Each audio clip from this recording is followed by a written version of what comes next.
ایک عظیم مردے ہیں، ایک طول کے مردے ہیں.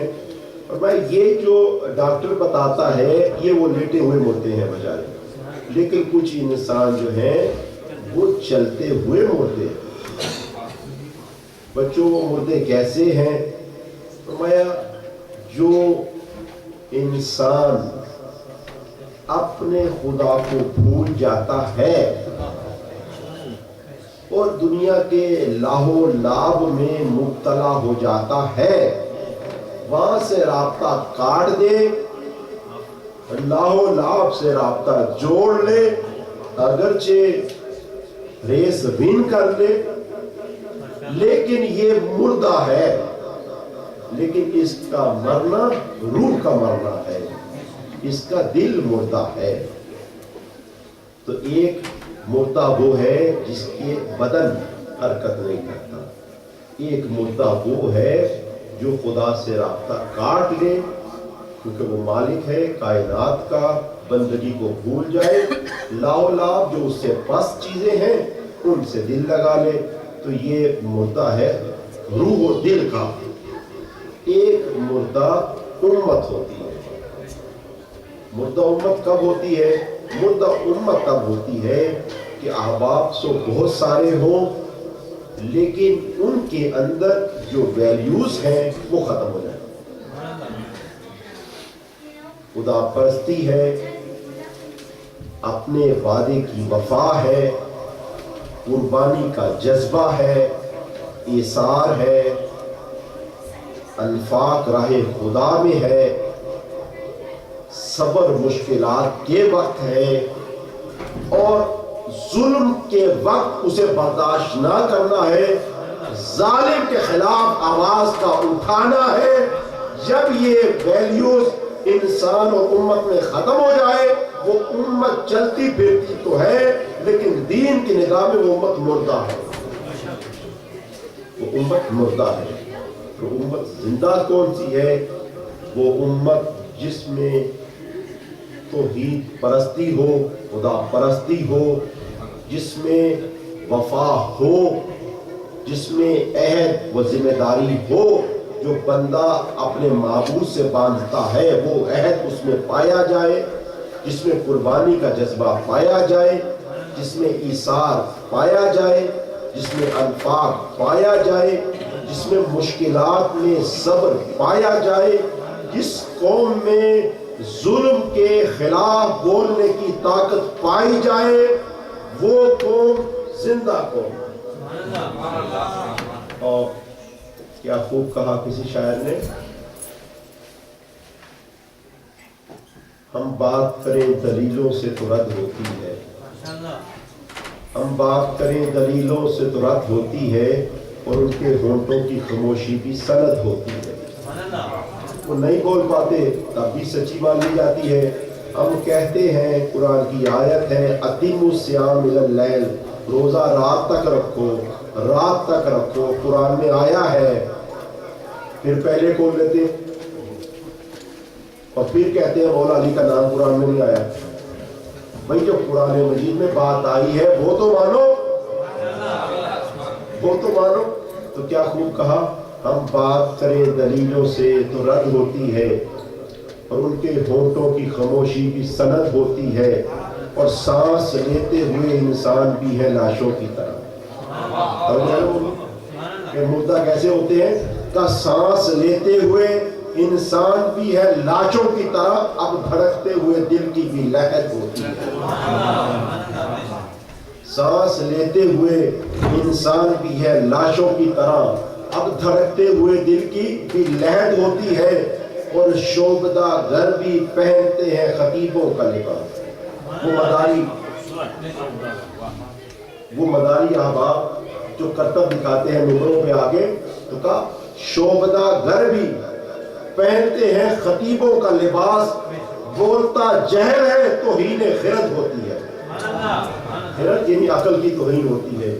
شوبدہ گھر بھی پہنتے ہیں خطیبوں کا لباس، بولتا جہل ہے اور توہین خرد ہوتی ہے. اور امر بالمعروف کے لیے جملہ عرض کرنا چاہتا ہوں کہ چپ رہنے سے بھی چھن جاتا ہے اعزاز سخن. چپ رہنے سے بھی جن جاتا ہے اعزاز سخن، ظلم سہنے سے بھی ظالم کی مدد ہوتی ہے۔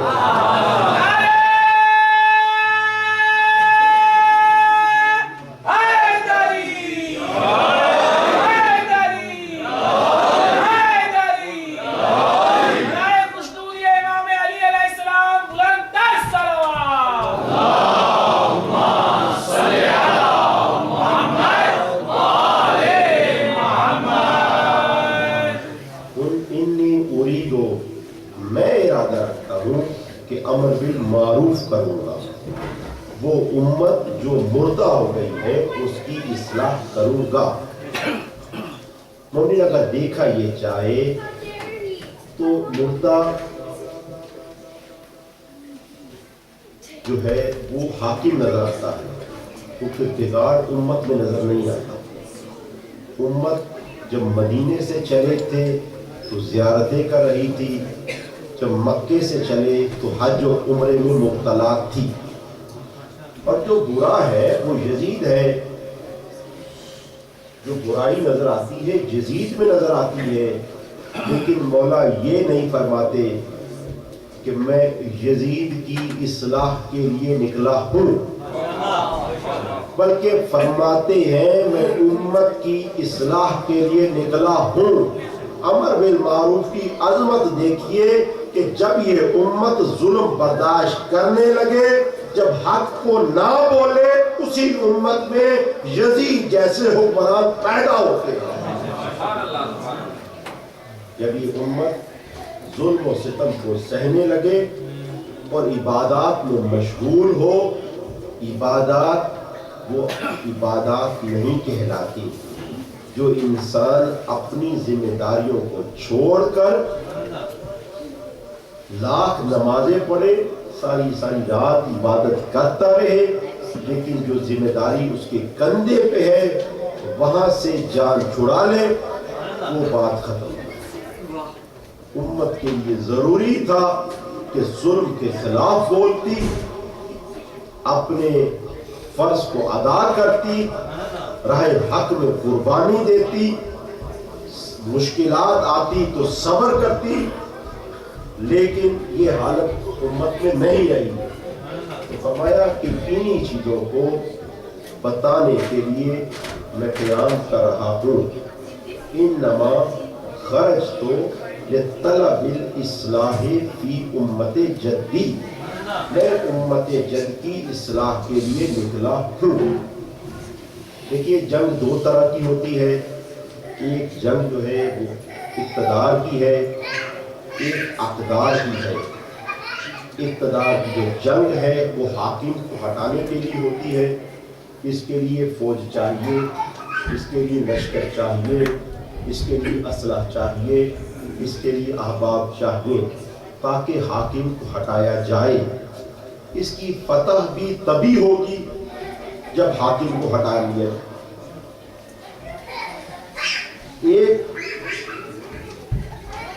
جنگ جو ہے وہ اقدار کی ہوتی ہے، ویلیوز کی ہوتی ہے، جس کے لیے فوج نہیں چاہیے ہوتی، جس کے لیے اسلحہ نہیں چاہیے، جس کے لیے دولت نہیں چاہیے، اس کے لیے کچھ زندہ ضمیر انسان چاہیے۔ ان میں 6 مہینے کا بچہ بھی چلتا ہے، اور ان میں 70 یا 90 برس کا بزرگ بھی ہو تو جنگ انسان جیت جاتا ہے۔ دیکھیے ابھی مسائل کی طرف نہیں آیا، بات کو میں واضح کر دوں آپ کی خدمت میں۔ ایک صاحب تھے، ڈاکٹر صاحب تھے پشاور سے، وہ بتا رہے تھے کہ ویلیوز کی بتا رہا ہوں کہ انسان اپنی ذمہ داریوں کو ادا کرے، تو یہ جنگ فوج سے انسان نہیں جیتتا، بلکہ اپنی ذمہ داری کو ادا کرنے سے جیتتا ہے۔ پشاور سے ایک ڈاکٹر صاحب بتا رہے تھے مجھے کہ وہاں پر ایک امام بارگاہ ہے جس کا نام ہے حسینیہ قاسم، شاید یوٹیوب میں بھی بتا رہے تھے کہ اس کی ویڈیو ہے۔ وہ امام بارگاہ مختصر سی چھوٹی سی امام بارگاہ ہے۔ امام بارگاہ میں خواتین جو بیٹھتی تھی اوپر بیٹھتی تھی، اور ایک جگہ جو بنی تھی وہ یہ کہ آدھی چھت جو تھی خواتین کھڑے ہو کے دیکھ لیتی تھی۔ تو امام بارگاہ بھی چھوٹی سی تھی، 100-200 خواتین وہاں پر بیٹھ جاتی تھی۔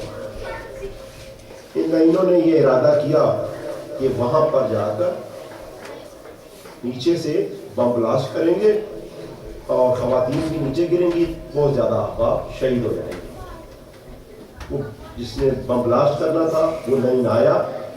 آنے کے بعد جس وقت امام بارگاہ کے پاس پہنچا تو ایک 15-16 سال کا لڑکا تھا، بالکل جنگ لڑکا تھا۔ اس نے جیسے ہی اس کو دیکھا، ایک مرتبہ نہ ادھر دیکھا نہ ادھر دیکھا، بالکل جا کے اس کو دھکا دیا۔ دھکا جو دیا تو وہ بچہ جنگ لڑکا جس نے دھکا دیا وہ بھی گرا اور یہ بم بلاسٹ کرنے والا بھی گرا۔ باہر بم بلاسٹ ہوا جس میں سے 15-20-25 احباب شہید ہوئے، لیکن وہ 200-300 احباب کی شہادت بچ گئی۔ اب یہ مجھے بتائیے کہ یہ جو شخص اس نے جو اتنی جانیں بچائی ہیں، کیا حکومت حاصل کرنے کے لیے؟ نہیں، بلکہ اپنی ذمہ داری جو ذمہ داری تھی اس کی ادائیگی کی، اس سے جانیں بھی بچائیں اور قوم کے اندر قربانی کا جذبہ بھی پیدا ہوا، مشکلات پہ صبر کرنے کا جذبہ بھی پیدا ہوا۔ ایسے موقع پہ قوم کے لیے وہ بچہ ایک رول ماڈل بھی بن گیا۔ کیا کیا؟ نہ اسلحہ استعمال کیا، نہ فوج کو ساتھ میں لیا، ایک ارادہ تھا، اس کے ساتھ قربانی دی۔ تو جب ایک بچہ قربانی دے قوم کے لیے رول ماڈل بھی بن جاتا ہے، اسوہ بھی بن جاتا ہے، قوم کی جانوں کو بھی بچا لیتا ہے۔ اگر نوازہ رسول کا ہو اور اہل بیت رسول کو ساتھ لے پھر قربانی دے تو امت ایک صدی نہیں تا روز قیامت تک بچ جاتی ہے، اقدار زندہ ہو جاتی ہے۔ ان احباب کے لیے جو چاہے رائے حق کو پالے، وہ جو احباب چاہیں، لمحہ بھر میں انسان اقدار کی جنگ جیت لیتا ہے۔ اقدار کی جنگ فوج سے نہیں ہوتی۔ شاید بات واضح نہیں ہوئی، پھر واضح کرنا چاہتا ہوں، لمحوں میں جیتی جا سکتی ہے۔ ایک نیوز کاسٹر خبر نگار عراق میں جب شیطان بزرگ کا سربراہ گیا تو آپ نے سب نے خبر سنی ہوگی، ایک نیوز کاسٹر بھی وہاں پہ تھے، انہوں نے اپنی جوتی اتاری اور اس کو مار دی۔ لمحے کتنے لگے؟ لمحے کتنے لگے؟ چند سیکنڈ، چند سیکنڈ۔ اور دنیا میں کتنے ٹی وی چینلز نے نیوز دی؟ جتنے بھی تھے سب نے نیوز دی۔ تو لمحوں میں وہ جنگ جیت گیا۔ کون سی؟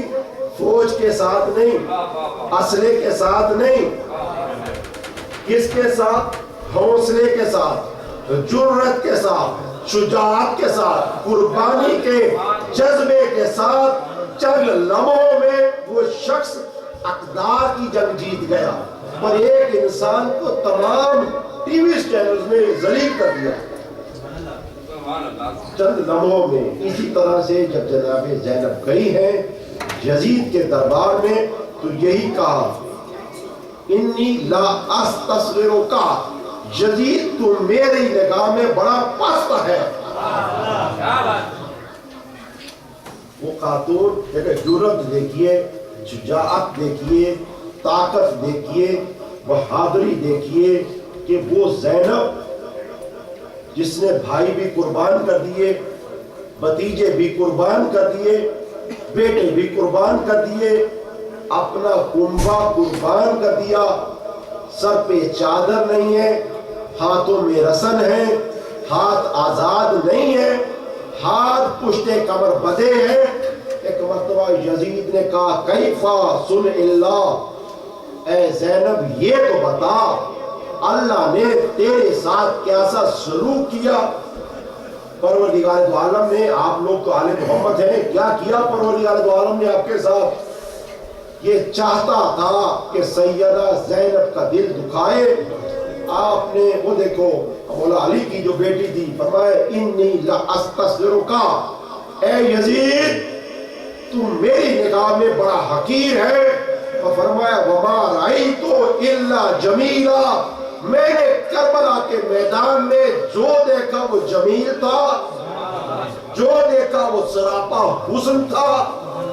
ایک نگاہ ہے، یہ ایک نگاہ ہے کہ اکبر کے بازو کٹے، اکبر کے برچی لگی تو یہ جمیل تھا، عباس کے بازو کٹے تو یہ جمیل تھا۔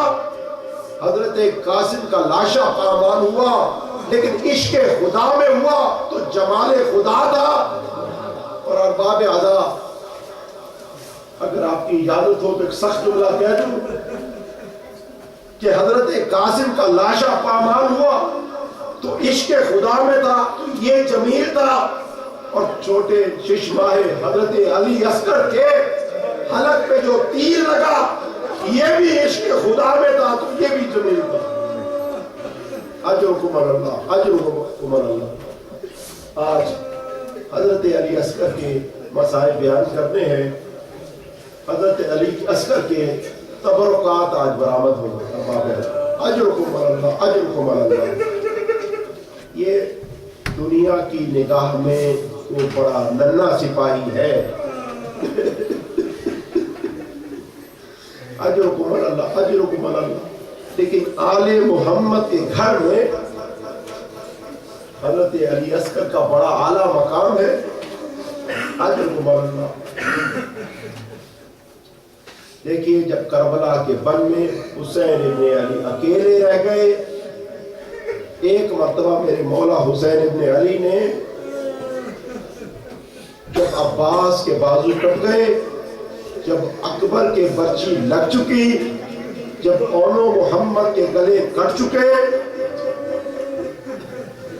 ایک مرتبہ جب حسین کے ساتھی ایک ایک کر کے حسین کو چھوڑ گئے، حسین ابن علی آئے، آنے کے بعد ایک استغاثہ بلند کیا، فرمایا، سنیے گا ارباب اعضاء، بڑے سخت درد بھرے جملے ہیں، فرمایا حل من ناصر ینصرنا، ہے کوئی میری مدد کو آنے والا، اور پھر فرمایا حل من مغیث یغیثنا، ہے جو میرے استغاثے پہ لبیک کہنے والا۔ ارباب اعضاء روتے بھی جائیے، دل میں حسین کو لبیک بھی کہتے جائیے کہ مولا اگر میں عصر عاشور پہ ہوتا، مولا نہ سکینہ بی بی کو تماچے لگتے۔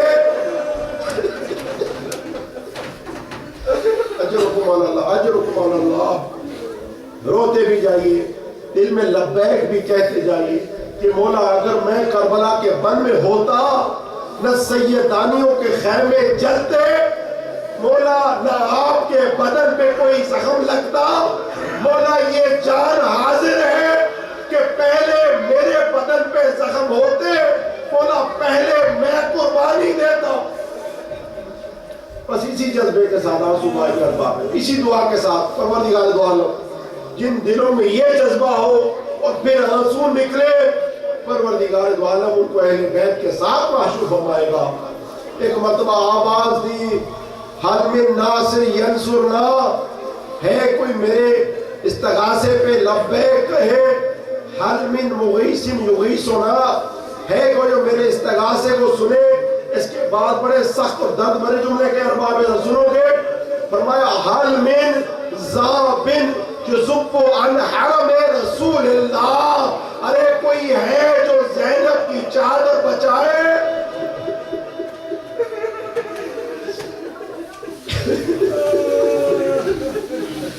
اجرکم اللہ، اجرکم اللہ۔ ارباب اعلیٰ، کوئی ہے جو زینب و کلثوم کی چادر کو بچائے۔ ارباب اعلیٰ، آپ میں نے جملہ کہہ دیا، آپ نے سن لیا، لیکن تاریخ کہتی ہے کہ جیسے حسین نے یہ استغاثہ بلند کیا، حسین کے خیمے میں قرآن بپا ہو گیا، رونے کی آوازیں بلند ہو گئی۔